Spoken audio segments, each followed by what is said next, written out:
Inside New Orleans Sports with Eric Asher is underwritten by... At Villeries Florist, we deliver the magic of flowers 7 days a week to the North Shore and South Shore in the New Orleans area. Whether it's for birthday parties, baby celebrations, Villeries provides colorful floral displays for all.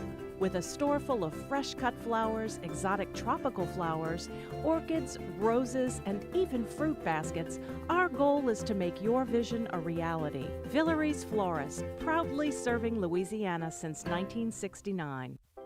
Dave Miette Insurance Agency, 504-556-0809 or davemietteINSagency.com. For over 48 years, Southern Tires and Auto Repair has provided services across the New Orleans metro area. Southern Tires offers a range of tires for all vehicles and ATVs.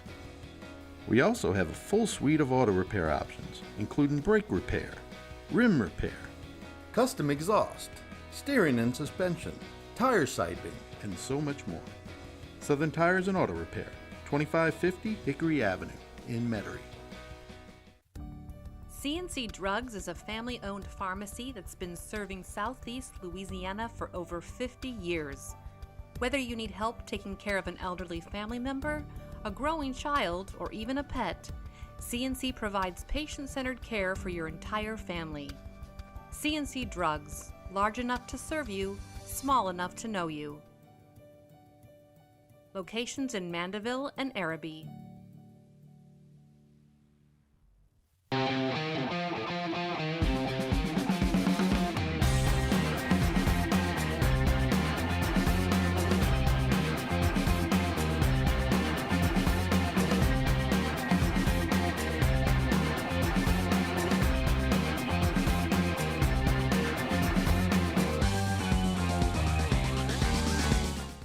Good afternoon and welcome to another edition of Inside New Orleans Sports. I'm your host, Eric Asher. We're live from our Pontchartrain Productions studios on a beautiful day here in Old New Orleans.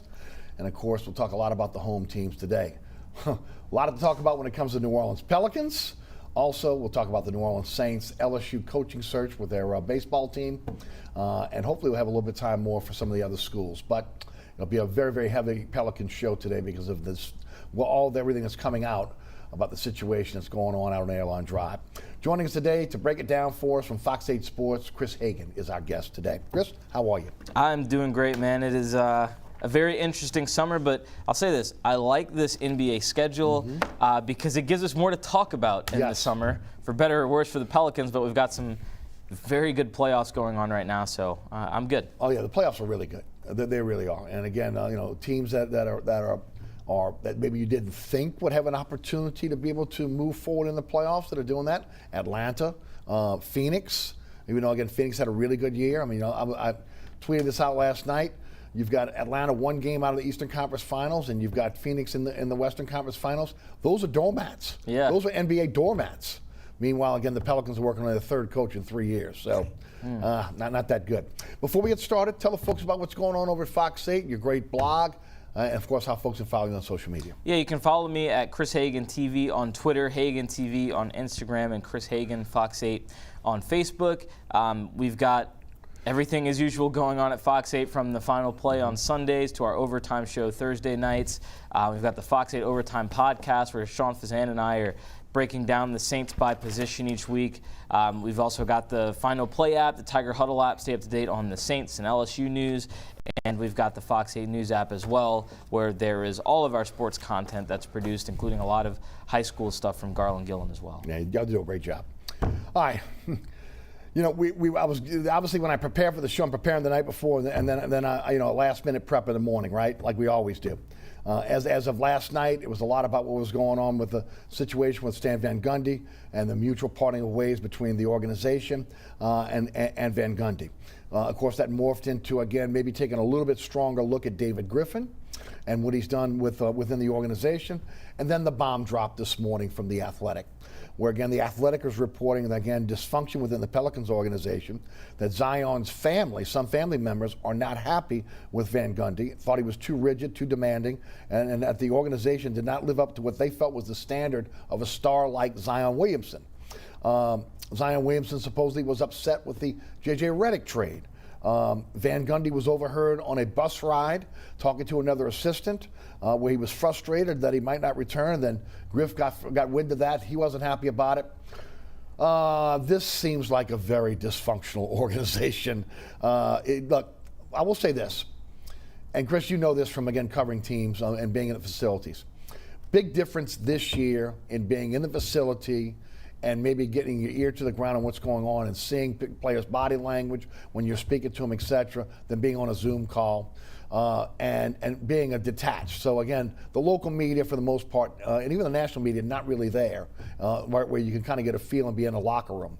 But with that said, this is not the picture that was painted as the season started this year. No, I mean, the picture that was painted was one that there was upside for this team. Mm-hmm. It was obvious that, they weren't going to be a championship contender, but at least when the bar was lowered to you just need to get in the play-in tournament and maybe be one of the top 10 seeds, and it shifted from the Pelicans making to the playoffs to just please get in the play-in tournament, and they didn't even do that. The standards were lowered, but the picture was still a team that hopefully had some upside. Obviously, things didn't work out well. So then you end the season. There's a ton of disappointment in the fact that they didn't make that play-in tournament. But going forward, there's room to build. There's obviously moves that need to be made with the roster. What happens with Josh Hart and Lonzo Ball? Can you deal away Eric Bledsoe, maybe Steven Adams now, which it appears is on the priority list? Right. But then when you throw in everything that's happened lately and the reports from what's happening inside the organization, specifically between David Griffin, Stan Van Gundy, players, ownership, the front office, that throws another wrench into things. And so it has gone completely downhill, and it spans beyond just a losing season. And I think that's why you see the frustration from Zion's family reportedly, because it's one thing to lose, and that's obviously disappointing enough, but it's another thing to not have any kind of direction. And that was the biggest issue with management previously under Del Dimps. There was no direction. It was just trying things and dealing away picks and bringing in what seemed like a random assortment of players. Well, now you've gone the other way. You've got flexibility. You've got picks. You've got moves to make, but you haven't made the right ones yet. And when you fire a coach or part ways with a coach 1 year, less than a year in, that just shows there's not even direction at this point. Yes. And you're now 2 years in, and you don't know if you're going north or south with Zion Williamson and his first few years in the league. Very frustrating. Very frustrating for the fan base, for those that again care about this organization and care about this team, and of course, could it be been predicted though? I mean, again, look, I said from the beginning that I felt like when they made the hire that there was an expiration date on Stan Van Gundy. That Stan Van Gundy was never going to be the coach that was going to lead this team to a championship. That maybe he's a guy that comes in and maybe instills a little discipline, teaches them to play defense, and again, he's he's the coach before the coach that takes them to the next level. That's fair. But again, not having practice, not having the COVID-19 restrictions, it almost is a head scratcher because everything that is an attribute for Stan Van Gundy he couldn't really show, which is, again, getting guys in the gym and teaching. All you had was, if you had minimal practices, you had that, and then again, you had games. And we know the type of style of a coach that Van Gundy is. It was a question from the beginning on whether he would mesh with the young players of today. And obviously he did not. I'll agree that partly that it could have been predicted that he was the coach before the coach, maybe like a Mark Jackson, comes in, right. Teaches basketball IQ, improves fundamentals, isn't necessarily the total players coach that Alvin Gentry was, but someone who's a little more regimented, like you said, and maybe wasn't the guy to get them across the finish line to be a contender. But I still don't think that you could have predicted necessarily the results. And while Griffin said this decision wasn't results driven, I think part of it was. Right. Because winning cures a lot, and winning would have at least, like if you were an 8 seed and even if you got swept in the first round, whatever would have happened, even if you're in the playoffs and you show a step forward, that at least is some sort of promise of maybe what's to come, and that would help a lot. But injuries aside, I still probably, if you would have told me the Pelicans would have played an X amount of close games decided by, 5 points or less, I wouldn't have predicted they would have been as bad as they were. Yes. I wouldn't have predicted they would have blown as many leads as they were, even given the inexperience. Some of the stuff they did was really inexcusable in terms of the comebacks given up, the late game decision making that was poor, the late game execution that was poor, turnovers.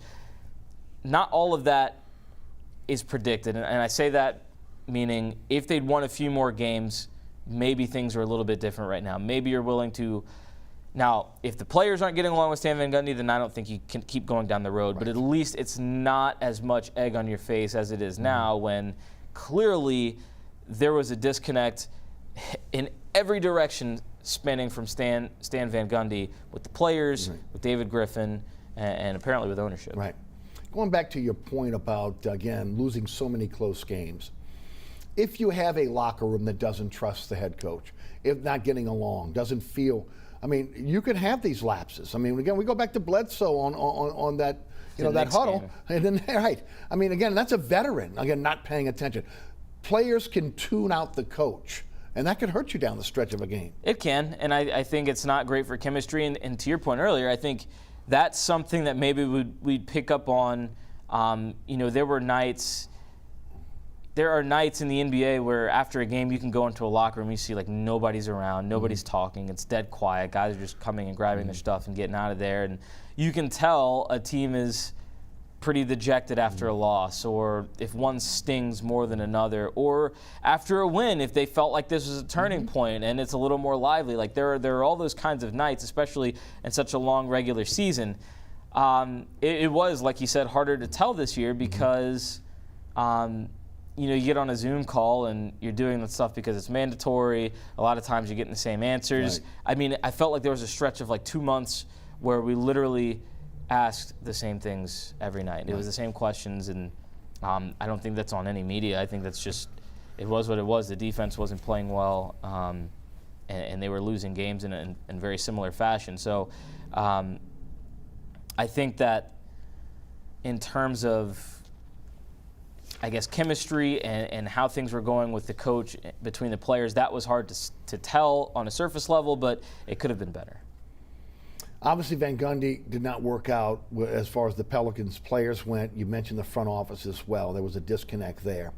On one hand, you give the organization credit by cutting bait quickly, especially, again, with understanding what happened with Anthony Davis, having another generational player here. But again, you still have to question the hire because it looked like it was a flawed hire from the beginning. You maybe could have went with, again, more of a, especially when, and you and I would discuss this before the show, and I talked about it yesterday on the radio show. You can't go from a player's coach to, again, a guy that is really more of a master, one end of the spectrum to the other with a young team. It's just, it doesn't work in a lot of cases. And again, you may look at this and go, well, Van Gundy had the pedigree. You look at the skins on the wall, but does it work with today's players? And that's the big question going forward, because today's players are different than when he was with Orlando. It makes you wonder if there was maybe a disconnect between Griffin and the players. Now, obviously, you had Brandon Ingerman for a year, you had Lonzo Ball for a year, you had Josh Harden for a year before you bring in Stan Van Gundy. Zion Williamson is played half of a rookie year. And they made it pretty clear, especially given that it was going to be a pretty quick hire and a quick turnaround from the end of the year to the start of the next season, trying to get guys in for training camp, evaluate free agents, all the stuff that a coach and a front office needs to do. They made it clear that they weren't going to put that on the plate of such a young core of players to say, we want your input on a coach.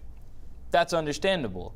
But clearly, the coach, Stan Van Gundy, was brought in because I think he was safe in the eyes of David Griffin, probably safe in the eyes of, teams and front offices that want to bring in a guy that has a history, that has a track record of winning. But going forward, when you've got superstar players who don't seem very happy, I do think you need to at least address them and say, what are you looking for in a coach, and take that into consideration. And yesterday, it seemed like David Griffin was maybe a little more willing to consult with his stars, Brandon Ingram and Zion Williamson, but at the same time, again, it doesn't feel like they're totally going to have. It's not going to be this hands-on situation that you kind of see maybe with a guy like Kevin Durant, or with, you know, if you're going to compare leagues, how quarterbacks, star quarterbacks, want to have their say and who the next coach is. It didn't feel like that, and I think whether you let them have their hands on the decision or not, you really need to take into account what these players want and what they need. Otherwise, you're going to continue to have another disconnect. There is a school of thought out there to say that these are very, very young players. They don't have skins on the wall. That's fair. And you know, again, should they be in a position to be able to dictate who the head coach is going to be ultimately? Again, look, if things go awry, they have free agency. They can move on at the end of the day. They can force a trade. Yes, maybe consulting, but final say or involved in that?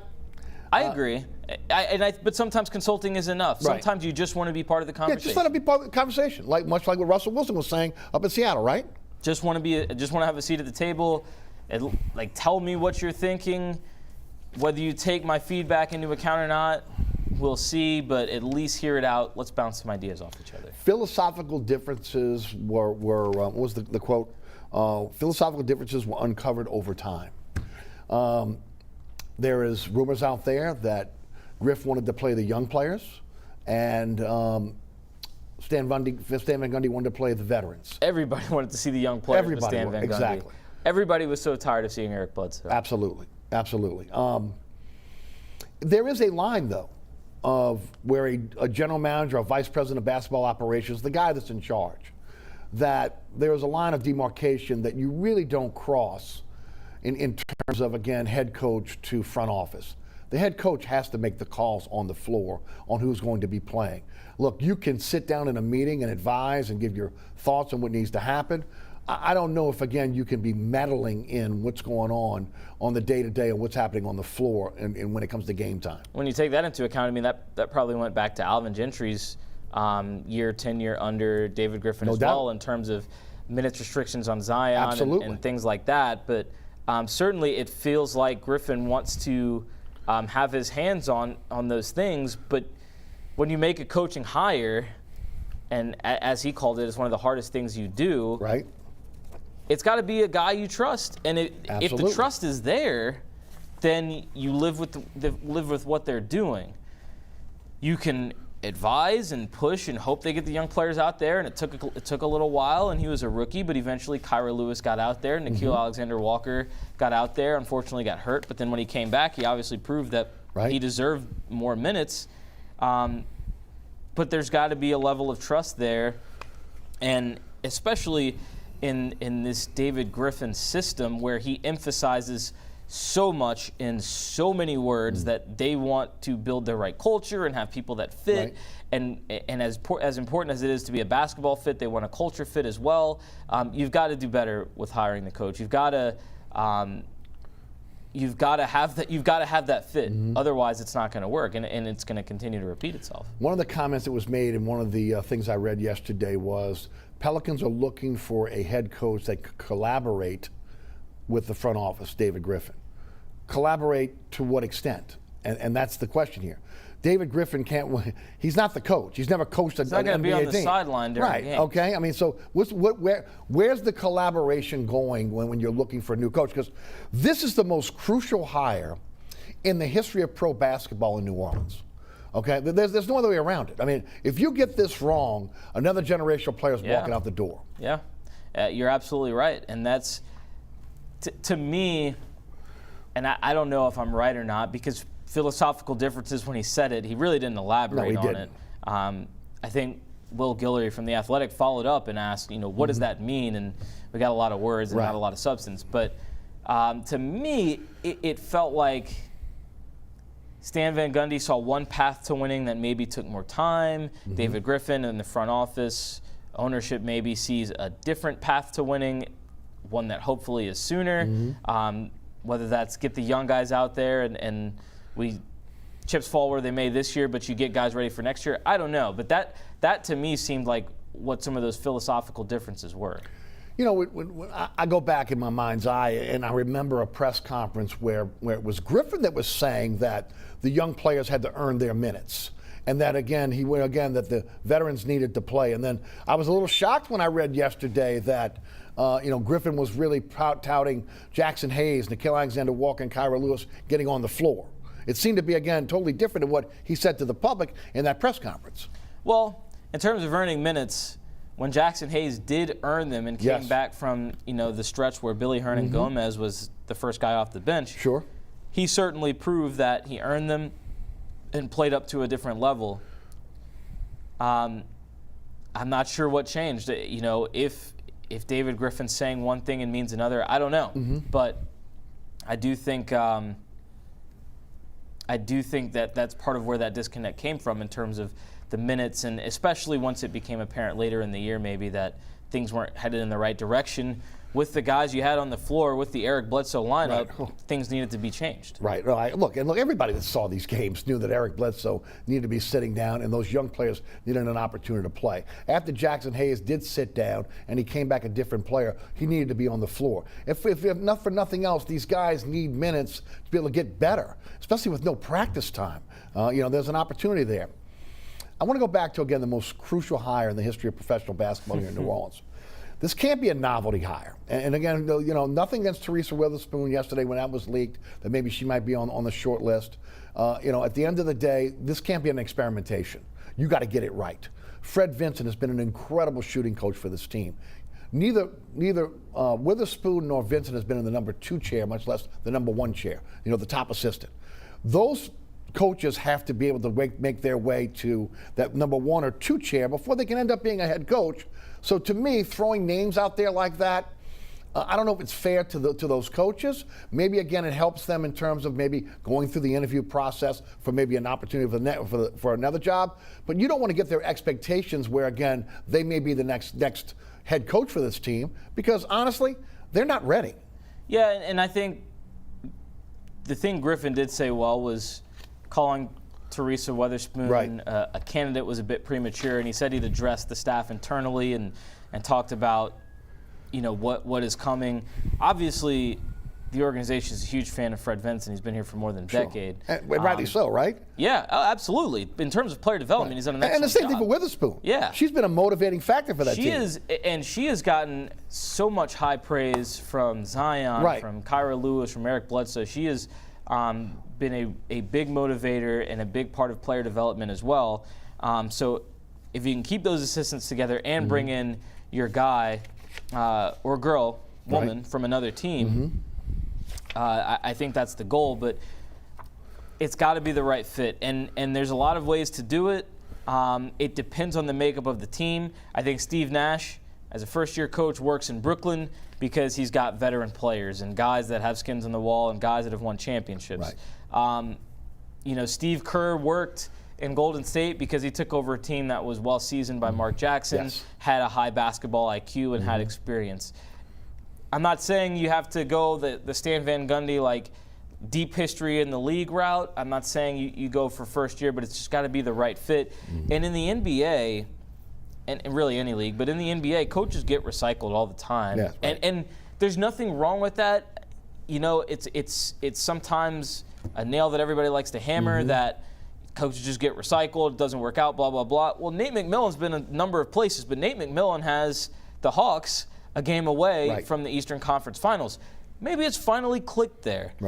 There are coaches that go different places, and sometimes it finally clicks. So I just think in terms of whoever it is, it's got to be the right fit, and whether that's a first-year head coach, whether that's a guy who's had hopefully not a losing record elsewhere, but if it fits and you can see what he did well and see if it fits with this team, you make the hire based on the fit going forward. But like you said, you can't miss anymore. And we said, I think I was on your show either right before or probably right after Stan Van Gundy was hired a year ago, and we said we had mixed reviews, I think, but the conversation going into it was they can't miss, and they missed. And I feel like just this is the last chance. Sometimes chances like this don't even come around to make another decision. Last chance. for David Griffin, I got to believe. Yeah. You know, I mean, 3 coaches, 3 years for trying to hold on to a generational player and make them happy. Now, again, the whispers from the family saying they're not happy. I mean, you can read between the lines on the exit interviews on what was going on with Van Gundy. Again, if you were listening, you could see it. You know, Brandon Ingram, his comments. Recently, the comments of Josh Hart saying he's looking for a change of scenery, right? Zion saying, again, you know, the situation where, again, doing something over and over again, getting the same result. You know, we go right through all of those comments that were made. That should have been a message that, again, things were not working out with Van Gundy. But has Griff now been a little bit tarnished here? Absolutely. Okay, I mean, I came into this thing thinking that David Griffin, based on what we heard from him on NBA TV, which again you could get sucked into, and I've said it before, one of the worst things you can do is again listening to those guys on the dais that they're ex-coaches or ex-general managers, because they're undefeated and they're always going to sound great. But now you're in a situation where David Griffin has been given the keys to the organization, and he's failed twice on coaches within 2 years. And I think a little bit of the bloom is off the rose there. I think the fan base is now questioning whether he's the right guy. Yeah, I mean, I think one of the reasons why he was a very likable guy at first, and he's still a nice person. Sure, absolutely. But a likable front office figure was because there was transparency. I mean, with Dell Demps, there was none. I mean, you had no clue what they were thinking half the time. And David Griffin, relative to Demps, had a lot of transparency. Still talks a lot. Doesn't necessarily tell you a whole lot. Exactly. The most transparency he gave this year was when he went off on NBA officials about how they officiated Zion Williamson after he was injured and missed the last bit of the season. I think you are correct in saying that the polish is a little bit off with Griffin now. It is. And you want to see that he actually has a plan. He has given them flexibility. They have the capital and they have players to build a winning team, a consistent winner, a sustainable winner, if they do things right, if they acquire the right players going forward, if they use that capital in the correct way. But the thing you fight against now, because you've messed up twice with coaches, is New Orleans is just constantly, this franchise is constantly fighting a battle that they know what they're doing. Right. And whether you have the capital or not, whether you have the first-round picks, the generational talents, the role players, whatever, you're constantly fighting this battle of, does it matter? Because they can't find a coach. They can't find a direction. They can't sign big-name free agents that want to come play here. That's what they're battling right now, and that's what Griffin has done to himself at this point by missing with 2 head coaches. And so it becomes even tougher. You've probably got to acquire guys via trade, and then you've got to ship some guys off, and Steven Adams and Eric Bledsoe that aren't necessarily the most attractive pieces. So maybe now you have to attach some of that capital to them just to get them off the roster. So it's not an easy path going forward. I don't envy where Griffin is, but this is kind of the house he built at this point, and he's got to get himself out of this mess. Well, and look, remember, he came in with cap flexibility. Okay, they had and a number 1 pick. Okay, and all these number 1 picks. And in 1 year, that cap flexibility is gone with, again, the signing of Bledsoe and then the signing and extending of Adams. So now you got to get out of that. As you mentioned, all this draft capital that you have that you were hoping to attach to be able to get a superstar in here to go along with Zion Williamson and maybe Brandon Ingram, Now you may have to attach that to be able to get rid of, again, bad moves that, again, limited your cap flexibility. So now that treasure trove of draft picks that you're looking at down the line here may not be in a position where ultimately you're bringing in players that are going to help you get to the next level. You're just trying to get rid of, again, the mistakes of the past.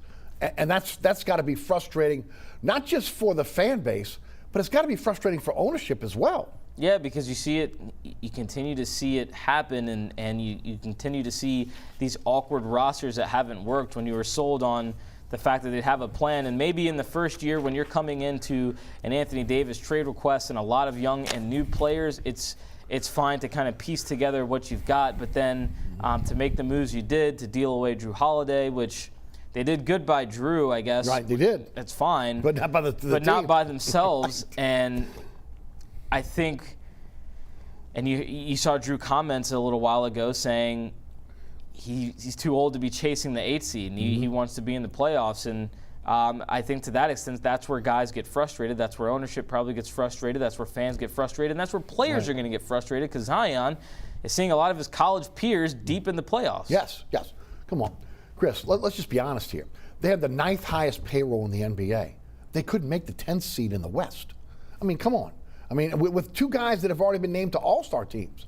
I mean, so it's not like the cupboard is bare here. No. I mean, there's a disconnect there. And again, if you're Gail Benson, and look, we know Gail Benson's got a lot of money, but you can't be having a coach come in and extend that coach, and then you fire him the next year, and then bring in another coach and give him a contract, $5 million a year, and you got 3 more years left on that deal at $15 million. We know that, again, that there's been a mutual parting of ways, so there was a buyout there. But that's still money that on the table that you're paying coaches on top of all the money you've lost with both of your franchises because of COVID-19.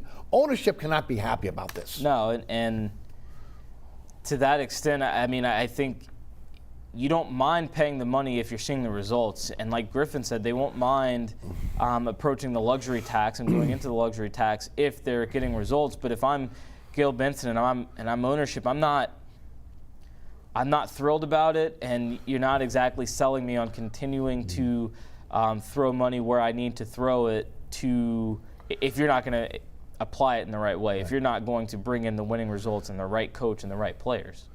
I said this yesterday, and look, yeah, it's a funny line, but it's really the truth. Griff has gone through coaches like Bourbon Street bars go through to-go cups. I mean, really, honestly. That's why when he made the comment yesterday that he wanted to retain the staff, look, I want to retain Witherspoon too. I don't want to see Fred Vincent go anywhere. I said a long time ago, dude needs a lifetime contract based on what he's been able to do in terms of helping player development. But if you're going to get the right coach, that coach needs the flexibility to bring their own staff in if they like. So are you already hog-tying yourself at getting, again, the best fit for this franchise if you're saying, yes, you can come in, but all these members of the staff have to be part of the staff as well. And then if you have to elevate Fred Vincent or Witherspoon to the 1 or 2 chair, how does a coach, again, come in and feel about that? Well, I think at that point you've got to go, if it's your guy, if this is your coach and he says, I want to have this as my staff and bring in new people, I think you've got to do that, because otherwise you're doing exactly what Zion said you don't want to be doing. You're trying the same thing over and over again, and that's not on Vincent or Witherspoon or any staff that may not be retained. That's just on the circumstance, and if you want to get to the wins and if you want to get your guy in, then you've got to make it a situation where that coach wants to be here. Mm-hmm. It is still an attractive job, obviously, because you've got 2 all-stars and a young team and flexibility, enough flexibility at least, but it's got to be the right fit for a coach, and you've got to get them here. And from there, you get the right guy and you get results, and then people will want to come play in New Orleans. But again, it's about somewhat combating that reputation they have of not being a functional franchise right now. We normally don't go into the next block continuing with the same subject, but we will do that today with the Pelicans. Chris Hagan is our guest. We'll take a short break. We'll hear from our underwriters. We come back, we'll continue the conversation about the New Orleans Pelicans. We'll also talk to the New Orleans Saints. And the LSU head baseball coaching search is also on our agenda for today. You're watching Inside New Orleans Sports. I'm your host, Eric Asher.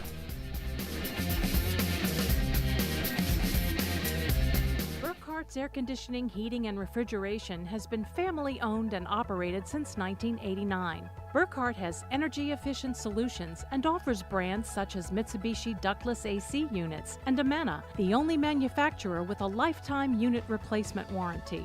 Burkhardt's offers maintenance bundle packages that include servicing your AC, generator, and tankless water heater. For more information on the services Burkhardt's provides, visit acpromise.com. Burkhardt's Air Conditioning, Heating, and Refrigeration, providing comfort for life.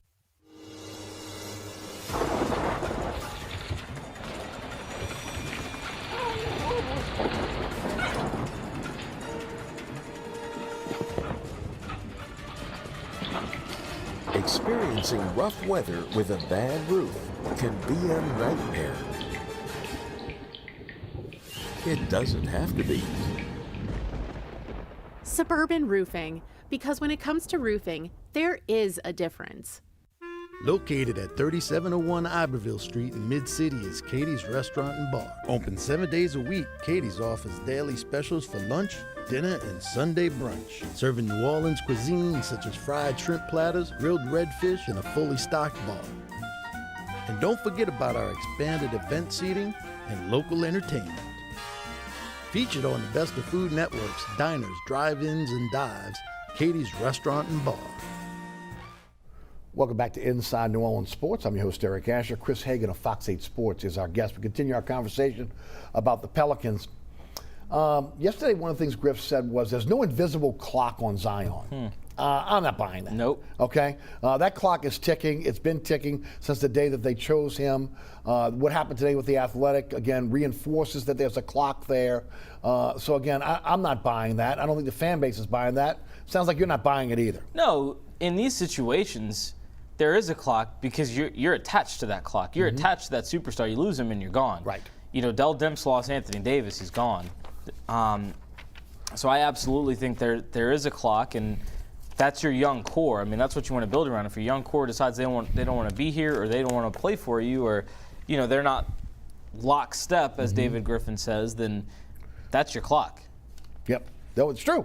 And how much say does Zion Williamson have, and even to an extent Brandon Ingram, but to a lesser extent, on the retention of the players that are on this team now? Because we've heard accolades about Lonzo Ball and Josh Hart and wanting to play with those guys. And again, is there a buy-in there on saying, okay, I need to keep those guys simply to keep Zion happy? Or does Zion even know what's going to make him happy in terms of a teammate? Zion knows that he wants to win, and so there's got to be a balance. There's got to be a balance if you can't let, a 20, 21-year-old dictate the roster and maybe saddle you down with a bad contract just because you want to keep him happy with Lonzo Ball. Because if they keep Lonzo Ball and they don't win, then that doesn't get you anywhere. If Lonzo Ball goes elsewhere and they do something else with the roster and they start winning, I think you forget pretty quickly, like, hey, Lonzo Ball's a text message away, phone call away. You can holler at him later, hang out with him at the All-Star break, but we're going to win games in a different way. So I think you've got to have a balance of, again, being a part of that conversation and maybe being so transparent as to say, hey, Zion, we've got this number in mind for Lonzo Ball, or, we really are trying to keep him and put up that fight. But then if the number swells too much and you've got to let him go as a restricted free agent, you've got to let him go. And on the other side of that, you've got to show the promise we let him go because, not just we lost Lonzo Ball. And I'm in the school of, ever since you made the deal with the Lakers, everybody's an asset. An asset. And those assets can be moved again to get better. Absolutely. But again, you cannot let these guys walk out for nothing. That's the other thing. If you were not going to make a deal, if you were not going to keep Lonzo Ball long term, you should have made the deal at the All-Star break. And of course, the Josh Hart situation is a little bit different.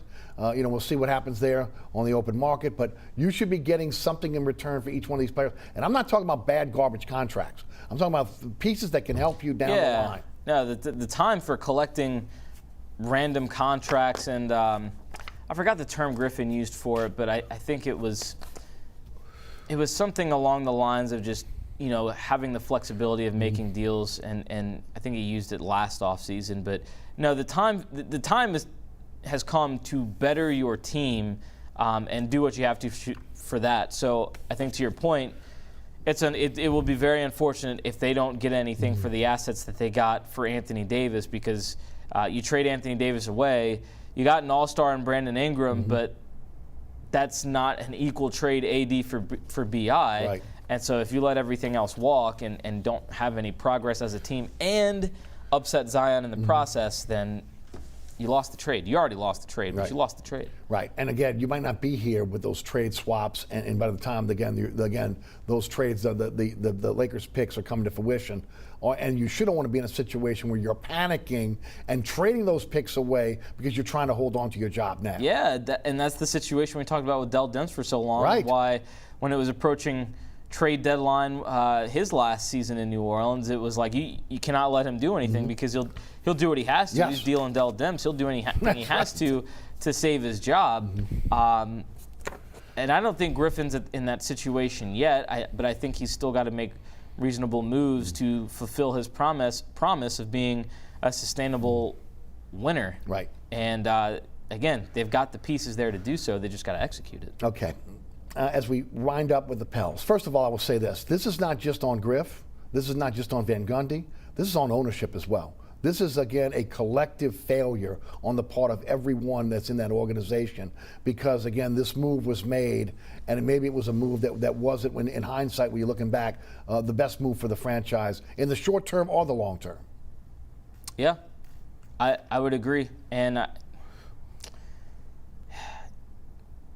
it was a rush decision, and I try to always take into account the weird year that it was, Yes, and it with was. COVID and the lack of practice time. And I mean, it's hard to predict anything. Like, that's why it felt like the year went by so slow, because you're constantly just thinking, what's next? What's going to happen tomorrow? And it felt like that every single day, and especially the first part of the NBA season, you never knew what was going to come. But at the same time, like you said, it was another setback, and it looks bad on everybody. And I think everybody's got to come together and have a meeting and say, this is how we're going to move forward. This is what we're doing.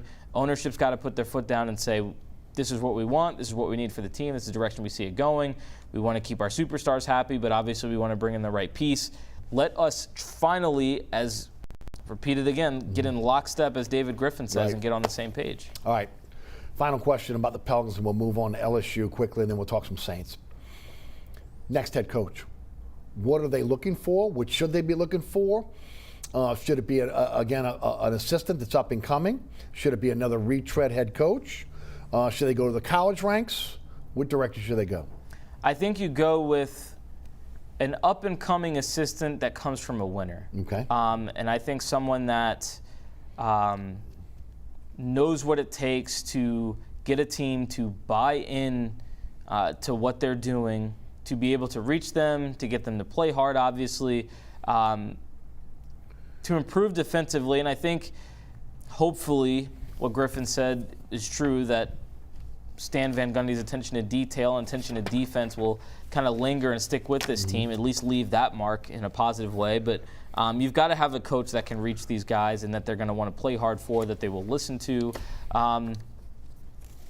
and that fits with the direction they're going. And I think there are coaches there. I think there are young guys on staffs that have seen guys like Giannis blossom, that have seen guys like Jason Tatum blossom, that have seen young players elevate themselves and reach playoff potential levels. But the Pelicans have to find that person and make sure it fits with their superstars. Shift gears to LSU. Their baseball season concluded in over the weekend, and of course now Maneri is retired. Tennessee takes him 2 in barbecue. Now the coaching search really begins in earnest. A lot of people felt this job is on par with Alabama in football and Kentucky in basketball, and so do I. But yet some of the fan base is really frustrated right now that the top candidates out there are not rushing for the LSU job. Why is that? I think in terms of college baseball, there's a lot of parity right now, and you see a number of teams able to kind of blossom and make runs to Omaha. And in a sense, maybe some are happy where they are, happy with the chance to compete at a high level, especially within the SEC, and make runs at Omaha and national championships like Kevin O'Sullivan in Florida. But maybe they're a little bit afraid of the expectation at LSU. And it is a totally unreasonable expectation, but it is what it is. And it's not a bad thing. Coach Maneri embraced it. Yep. He embraced when they came up short and lost in super regionals. He embraced it when, they went to Omaha and maybe didn't finish where they wanted to there as well. He also won a national championship. I mean, they were averaging they went to Omaha in 08, 09, 13, 15, 17. I mean, it's almost every other year that they were going. So I think you've got to find the coach that's ready for that. And I think they're out there. And I think LSU's got the money to bring them here. I think it almost takes a job of convincing them, you are good enough to be at LSU.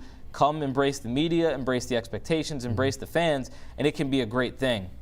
Because there are a lot of there are highs and lows in every season, but there are a lot of highs at LSU. Yep. And being in that stadium and being with that team, it's exhilarating, and I think a coach would enjoy it, but you've got to make sure it's the right guy and kind of sell them on you're ready for it. Right. Seems like a lot of ex-players want Mike Bianco. Cliff Godwin has some ties to LSU as well with the Maneri staff, ties to Bianco with his staff. Those are the two guys right now that look like are the finalists. But again, Scott Woodward does a lot of things behind the scenes that maybe we don't know about. Maybe these are the names that have been floated, much like we saw Pat Casey's name floated out there, and ultimately he's still working behind the scenes maybe to get a big name. Will the fan base be satisfied with either one of these coaches? I think they would be. And they're big names, especially in college baseball. I mean, outside of like Tony Vitello from Tennessee or some of the guys that are no longer in the running. Yeah. They're big names, and I know the knocks on them. If you're going to knock Cliff Godwin, you could say, well, he's never gotten ECU completely over the hump and into Omaha. Okay, but it's ECU. I mean, he's doing the absolute most, and I've talked to a former player who, knows Cliff Godwin was a big part of getting the talent there for that 2009 championship team. So I think he would be a guy that can come in and really give some fire to the program. That's why I wasn't huge on Pat Casey. We were going to get like 5 years out of him at 62 years old. I think you bring in somebody young and younger at least and really, really push it with their attitude. I like Mike Bianco as well, and I think in terms of being familiar with the SEC and what it takes to win and having a trip to Omaha to his name, I think he is a good candidate. The thing you've got to weigh is, should he have done more at Ole Miss? And as close as he's gotten at Ole Miss, if he comes to LSU and has a different caliber of player, because for better or worse, LSU goes for a lot of guys that are going to get drafted, and they miss out on recruits that way, but they also do get the Alex Bregmans and the Dylan Cruzes. If he gets to LSU, is that enough for him to get over the top and to be that guy that can take LSU to Omaha on a annual or biannual basis, That's the question with Bianco. I think he could do that. I think playing coaching at the school you played for can bring a little something extra out of him. I wouldn't be mad at that hire, but it's got to be, I guess, what Scott Woodward wants, and we'll see. Right. Travis Stewart returning to Tulane? Man, it feels like we're really waiting here. I could see them going either direction, but I also think there are quality coaches in the market, like a Matt Reiser, like an Andy Cannizaro, that Tulane could go another direction with, guys who have won a lot of baseball games and are familiar with Tulane and their program. I know Travis Jewett got robbed of what could have been a good year when COVID hit, but keyword could have, because we've seen them get hot at times under Jewett, and then we've seen them fall apart. They got hot at one point this year and then fell apart. I think, to quote Zion again, you keep doing the same thing over and over, it doesn't work. Like, that ain't smart. Definition of insanity, right? Yeah. I don't know that Jewett's still at Tulane. Yeah. It's eerily quiet. That's one thing, okay? I mean, his contract is up, from what we understand. All right, shift gears to the Saints. First of all, did not work out on the field during minicamp or OTAs. What are your thoughts about that? I feel this was the 1 year of any year you needed to be on the field. There are too many question marks about this team, and it starts with the quarterback position, not to be on the field. Peyton didn't feel that way. Again, he allowed them to work in the classroom and work out, get their bodies right. Your thoughts? Yeah, I've thought about it, and I've tried to approach it from different ways. On one hand, I agree with you that, especially when you have a new quarterback, whether that's Jameis or Taysom, you need all the reps you can. You want to get used to all the receivers you can get used to. You've got a new starting tight end, a new starting receiver opposite Michael Thomas, whether that's Traquan Smith or they go in a different direction, Marquez Callaway, whoever. Like, you just got to get used to either Jameis or Taysom as the guy, and they need those reps commanding the team, getting in and out of the huddle, whatever you need to prepare for the season. On the other hand, coming off of last year, where they weren't really able to get in the facility much at all in the offseason.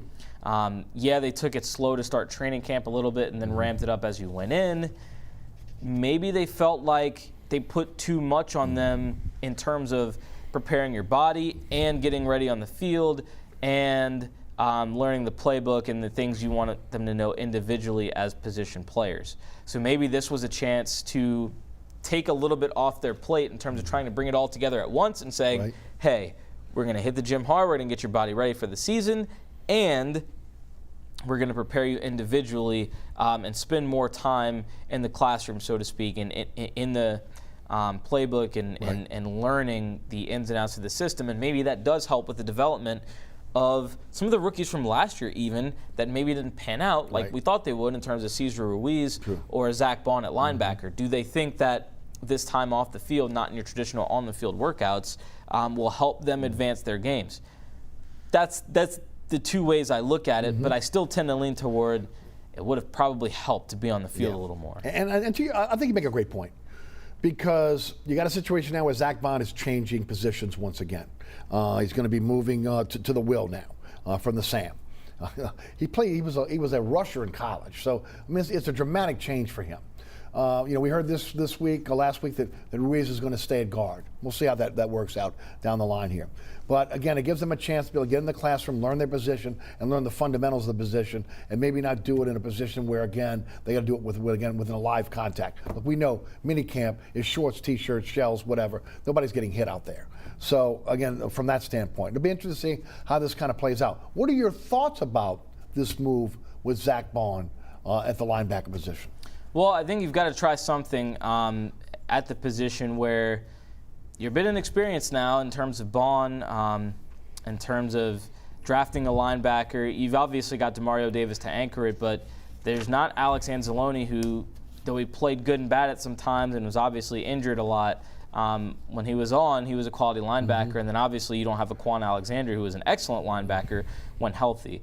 So I think this is a chance, and maybe that's why you take him off the field. Like, we're not going to overload this guy, let him learn a new position, and hope it works out for him, because it's a key position with the Saints. And when they haven't been, I guess the 2014 to 16 years, it was not a strong position. Then you bring in Demario Davis, and you look at what they were able to do in 18 with him and Anzalone playing well, and it's a position you want to play well and you want to elevate, but you've got to take the time to get your players there. Bringing in veterans to be able to fill holes on this team. Peyton said to Larry Holder in his press conference that he felt like he had the holes that maybe some people see. They brought in Drake Kilpatrick last week. Still no word on whether he's going to sign. It's slim pickings out there when you start talking about the cornerback position, unless you're going to make a trade. The linebacker position is the same, unless you're planning on going with these two young guys and put them next to Demario Davis and try to ride with that, or maybe again you're looking at the opportunity to maybe either bring a trade back, or possibly bring back last year's linebacker from last year, injured LSU. Oh, Quan Alexander. Sorry, thanks. Had a little bit of a brain deal there. So, where do you think they're going to go? Do you think they really feel comfortable with what they have in house right now, or now they got about $6 million on the cap? They're going to go out and make some deals here. I could see them working with what they have, but I would expect them, if they're not active before camp, to be active toward the back end of camp, or obviously before the season. You've got that extra week now in between week 3 of the preseason and the start of the regular season, where usually you just have a little while to evaluate your own roster, and as they love to say, look at other rosters across the league. Maybe during that time you start to look at some of those vets and say, this is where we could get better, but we want to at least see what we have so far right now, because there's not a whole lot of cap room to work with, so you're not exactly rushing out to sign guys just to see if it's going to work. So maybe seeing what they can do in preseason and seeing what other teams have, and maybe trying to get in a joint practice or two to maybe see some other teams as well. I mentioned this last week. $208 million salary cap next year, but yet a slew of free agents that are unrestricted. Lattimore, Ramczyk, Armstead, Davenport, Marcus Williams, Jameis Winston, Taysom Hill, Patrick Robinson, P.J. Williams, Traquan Smith, Montgomery, Washington running back, Spence, Armah. Restricted free agents: Harris, Tuttle, Hanson, Jawan Johnson, Griffin, Greenwich, Dalton, Kelly, Dow.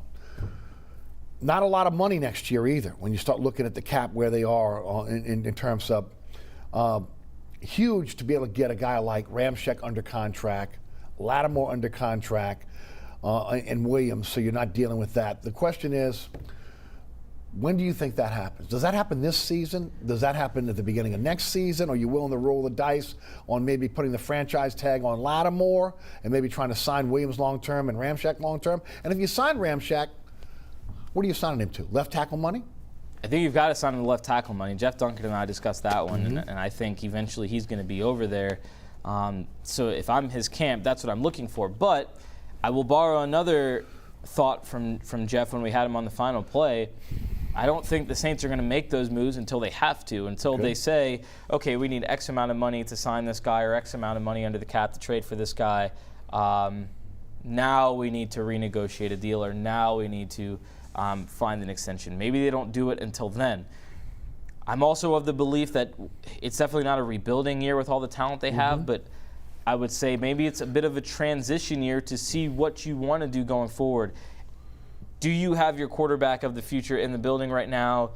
Do you see what happens this year? If it doesn't work out so well, do you try to get one in the draft next year, as in the first round, not discounting Ian Book already or anything like that, but I think it's a transition to see what direction they're headed, because while it's definitely a new era post Drew Brees and a new window, so to speak, I do think it's a slight continuation. It's like an epilogue of Drew's gone, but there's still this core of a lot of familiar players, same offensive line, Michael Thomas, Alvin Kamara, Lattimore, Davis, Marcus Williams, Cam Jordan, Marcus Davenport. Like, there's a lot of familiarity. This is not a rebuild and total overhaul of a roster. So I could see why Peyton says we don't believe we have the holes people think we do. But I do think you're gonna see soon whether or not you let this epilogue continue and start the new chapter with this core, or as much of it as you can keep together, or if you say, all right, we're okay letting Marcus Williams walk. We're okay. I don't think you'd ever be okay with probably letting Ramczyk out the door, and probably not with Lattimore either. But maybe it's okay that Davenport walk. Like, you transition into that next era and see what you need to keep from this era of the epilogue, so to speak. Yeah, interesting. Always good to have you on the program. Thanks so much for joining us. Of course. Chris Hagan of Fox 8 Sports does a great job. Thanks so much for tuning in. Remember, there's plenty of ways to catch this program now. Our first rebroadcast is 6 p.m. on WLAE-TV on Thursday night. Thursday night, 10 o'clock on The Deuce, WLAE-TV 2. Friday night, 9 o'clock, Pelican Sports Television. 10 o'clock on LAE. 2 a.m. on The Deuce every Saturday morning, and then 5 p.m. on Pelican Sports Television. So you catch us on ericasher.com, the WLAE-TV YouTube page, all our social media platforms, at Eric_Asher on Twitter, Eric Asher on Facebook. Also, you catch me on the radio on 106.1 FM. That's weekdays 4 to 6. You can listen live on ericasher.com. Also, again, the podcast is on the Anchor podcasting app, but we're on all the major podcasting apps, so you can check out the show there as well. Also, I want to thank Chris Hagan for joining us, but also, again, the great staff here at WLAE-TV, including Ron Yeager, Jim Dotson, Gabriela Flores, Alex Chacon, Will Ingram, and my director, William Hill. Also, again, special thanks to our underwriters who make this show possible. Please support our underwriters. And thank you so much for watching our program. We appreciate you watching the show each and every week. For Chris Hagan, I'm Eric Asher. Thanks so much for tuning in. We'll see you next week for another edition of Inside New Orleans Sports.